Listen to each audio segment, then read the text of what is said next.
Aurelio, I'll get the perfunctories out of the way. In terms of the squad that you'll be taking up to Queensland, do you have any additions, any players coming back? No. Okay. Short and sweet. Short and sweet, no. How Yep. No one coming back. We're still maybe a week or so with Lex. Till's probably a couple of weeks, I'd say. Maxi is 4-ish, something like that. That's it. Yep.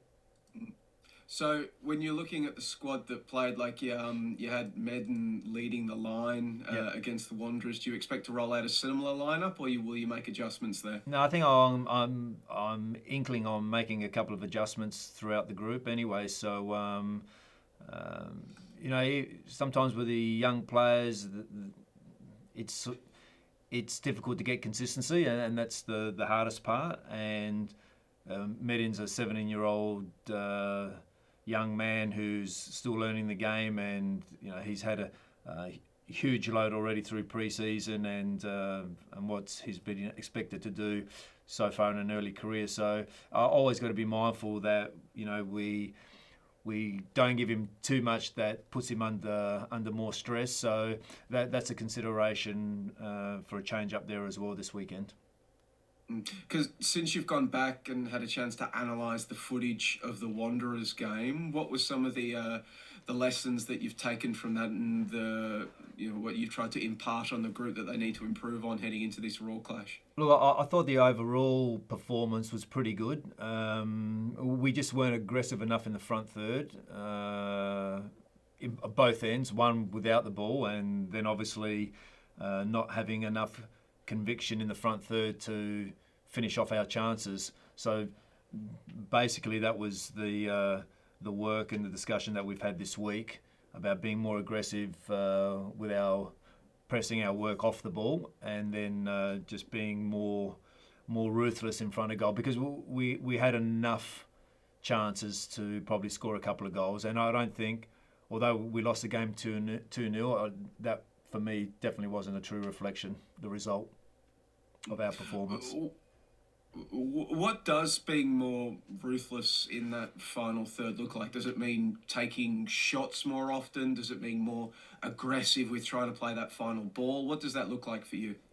All those things. We had moments where what we worked on at training, under the pressure of a game, we didn't look for little combinations and wall passes in and around the box. Our final pass that we didn't execute well, being in a position where I take my first touch forward and shoot rather than looking for an extra pass that doesn't exist. All those types of things that we really didn't do well. And once we get the ball there pretty well in an organised way most of the time, and then it's just about being the person who wants to take responsibility. And it's not about being selfish. It's about reading the moment.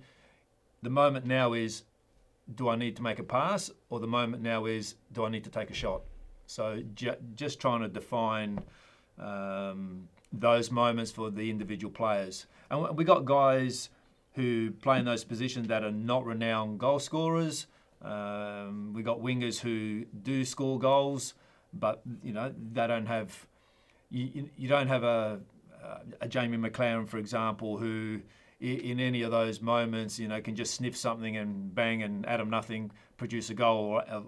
Or if I'm talking just in the recent times with an Andy Naboo, for example, playing as a number 9, just some of those moments where you need a little bit of a composed head. Guys who've been there many, many times, that comes easy. The ones who are just learning the game, like a Suleimani or Mehmeti, it's just going to take a little bit of time. But the pleasing thing is those guys are actually getting there, and part of goal scoring, I'd say, is even if you miss multiple chances, the trick is to keep going in there. And that's sometimes the hardest part, because you fear of, after a couple of chances that you've missed, you fear about going back in there to in case you miss again. So I think the mental side of the game as a striker is very difficult, and you have to be so resilient and so strong mentally to go, you know what, I've missed. It is what it is. I'm waiting for the next action and the next ball, and I have to be there again. And in time, all those guys will get better. And, you know, when Maxi comes back, you know, he is a guy who can score goals, so that should improve. And Mehmeti, for example, Suleimani, those guys will grow. The more games they play, the more they'll grow. Because looking at, like, stealing Ian Dowie phrase, the bounce back ability that's required when you're being a striker, when you're looking at, like, on the park on the weekend, I'm guessing even though they're not strikers, you'd be looking, and some of them haven't even been with the team for a while, but you'd be looking to your veterans like Ugarkovic, United Cohen, to just sort of demonstrate that ability to get back on the horse, take a shot, it doesn't go in, take another one, sort of thing. Yeah, absolutely. Oh, look, firstly, if you look at Jonathan, he's not shy in terms of not having much room to get the ball out of his feet to have a shot. So that's important, and he does that on a regular basis. Getting him in and around the box as much as possible is another thing. And Steve Ugarkovic, you know, we know that he can, because he scored a couple of goals against Perth, just being in the right moments, and the first goal he scored was from a shot from 25 yards. So he has that. And then he also has that he gets in around the box, he's looking for an extra pass when he should just get out of his feet and shoot. Steve has always been a defensive type midfielder, and last year and this year we've used him more as an offensive type player. So he has the capabilities, but again, it's not a natural thing for someone like Steve. But we know he can do it. Again, it's just a belief. You just got to keep going in there and keep taking responsibility. If someone is around the edge of the box and has a shot, absolutely, that's what we want. We don't need an extra pass. We don't need futsal action. We don't need futsal moments. We need conviction, and when we see it, we need to do it. Also, I wanted to ask you about Andreas Kuhn. He's started 3 straight games now. He maybe needed to build into the season a little bit. But what have you seen from him and his adjustments? Because he really is beginning to look like he's going to be a very good player at this level. Yeah, absolutely. We had that discussion this week about, the foreigners who come here have to be a level above the local players, and that's quite normal. And he had a bit of a interruption through his pre-season. About 2 weeks ago, he had some soreness that he missed during our break 4 or 5 days. So he needs absolute rhythm. He needs rhythm in his training, and he needs rhythm in games, and which now he's starting to get. So he's had the last couple of weeks super consistent in terms of his training. And again, last week he showed a lot of good moments. And he has to build on that, and I still think that he's not even close to his ceiling. So he has a lot of improvement. He can get a heap more assists, and he's certainly a guy that can score goals, and he has scored goals in the past. So we're looking for massive improvement from him for sure.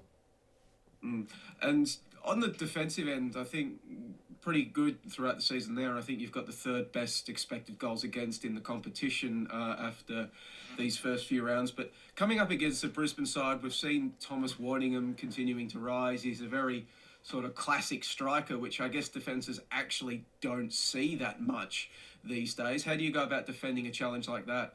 Oh, look, I think I wouldn't say just our back four, because our back four, our goalkeeper, have done very well so far this season. But when we're talking about defence, we're talking about a collective.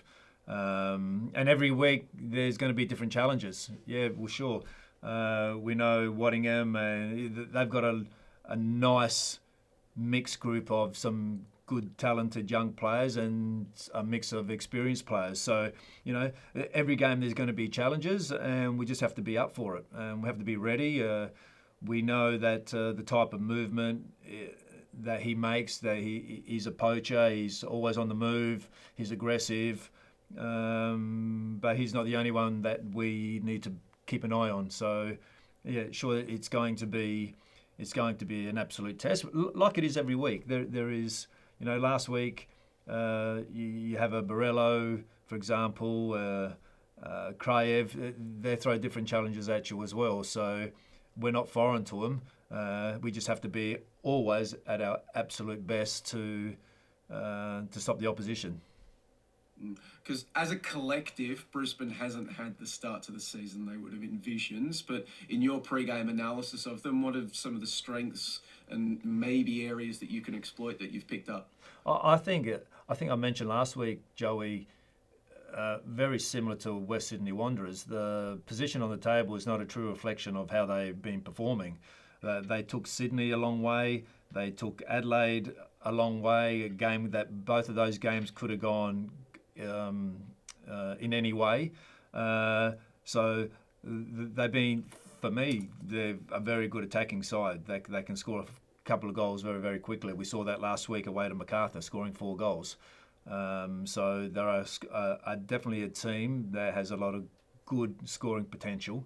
So absolute game that we certainly have to be on our toes, and we're going to Suncorp, which is never an easy place to play. So again, a challenge, one that we're loving, and hopefully that we're able to play at our very, very best after last week's, I would say, lackluster first half, but the second half was more again what we do on a daily basis, on a consistent basis. So that's what we have to do right from the very first minute. Because the 2 meetings that you had last year, you struggle to explain the difference between the two. You win 8-1 at home, and then you go up to Brisbane and lose 5-1. I think a month or two afterwards, an 11-goal turnaround. Are you expecting similar craziness this year? A lot of goals scored, or do you think there'll be tighter affairs? No, that was absolute 2 sides of our culture, 2 sides of our group at that stage. That was very clear. So it wasn't a real united group last season, to be honest, and that was a reflection of those games, 100%. And it's a more united group now, you feel, with you've had a full pre-season and the like? Absolutely. The culture has changed.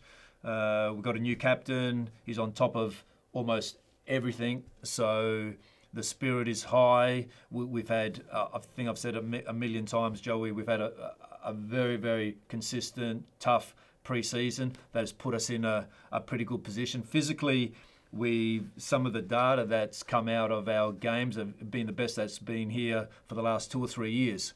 So that's all well and good, but at the end, performances at a high level and winning is the most important. But we've put ourselves in a position to do that.